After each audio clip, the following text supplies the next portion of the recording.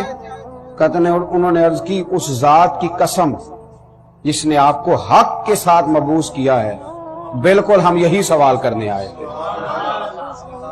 اور کوئی غیب تم سے نہا ہو بھلا جب خدا ہی نہ چھپا رہا، تم پر کروڑوں درود۔ تو نبی کریم صلی اللہ تعالی علیہ وسلم نے پھر بیان فرمایا، حضور فرمانے گئے لو بھئی سنو بات، لو بھئی، کس نے کہا؟ حضور علیہ السلام نے فرمایا لو بھئی سنو، پھر بات سنو۔ حضور صلی اللہ تعالی علیہ وسلم ارشاد فرمانے لگے جب تم بیت اللہ شریف کا ارادہ لے کر گھر سے نکلتے ہو اور تمہاری ناکا، تمہاری اونٹنی جو پاؤں زمین پہ رکھتی ہے، تمہاری سواری جو پیر زمین پہ رکھتی ہے، تو ایک قدم کے عوض اللہ تمہارے ایک گناہ معاف کرتا ہے، ایک نیکی دیتا ہے، اور ایک درجہ تمہارا بلند کرتا ہے۔ اب نیکیاں کم نہیں ہو گئی، جہاز پہ بھی جو جاتے ہیں ان کو بھی اونٹنی کے قدموں کے برابر ثواب ملے گا۔ فلسفہ حضور نے بیان فرمایا۔ پھر میرے رسول کریم صلی اللہ تعالی علیہ وسلم ارشاد فرمانے لگے تمہارا طواف کے بعد 2 رکعت نماز پڑھنا ایسا ہے جیسا تم نے کسی نبی کی اولاد میں سے کسی غلام کو آزاد کیا۔ اور پھر نبی کریم علیہ السلام فرمانے لگے صفا مروہ کی سعی اس طرح ہے جس طرح تم نے 70 غلام آزاد کر دیے۔ یہ اللہ کی محبت تو ہے ہی، پر حج کے اس فلسفے میں جو اس محبت پر تمہیں اجر دیا جا رہا ہے، 70 لوگوں کو اگر کوئی آزاد کرا دیتا ہے، یوں سمجھ لیں آج غلام تو نہیں ہے تو 70 قیدی اگر آپ آزاد کرا دیں گے تو کتنے راضی ہوں گے؟ اللہ کتنا راضی ہوگا؟ اگر 70 بے گناہ قیدی، تو فرمایا تم اگر صفا مروہ کی سعی کرو گے تو اللہ تبارک و تعالی تمہیں 70 غلام آزاد کرنے کا ثواب عطا فرمائے گا۔ اور پھر نبی پاک علیہ السلام نے فرمایا جب تم شام تک عرفات میں وقوف کرتے ہو، کمال ہو گئی، اللہ اکبر، حد ہو گئی۔ فرمایا جب تم شام تک وقوف عرفات کرتے ہو تو اللہ تعالیٰ آسمان دنیا کی طرف نزول اجلال فرماتا ہے اور تم پر فرشتوں کے سامنے اللہ فخر فرماتا ہے۔ اور دیکھو میرے بندے آئے، اللہ فخر فرماتا ہے، خدا خود امیر مجلس میں اللہ فخر فرماتا ہے، فرشتوں کے سامنے اللہ فخر فرماتا ہے۔ اللہ اکبر، فرشتوں دیکھو میرے بندے میرے پاس غبار آلود بالوں کے ساتھ دور دراز کے رستوں سے چل کے آئے ہیں،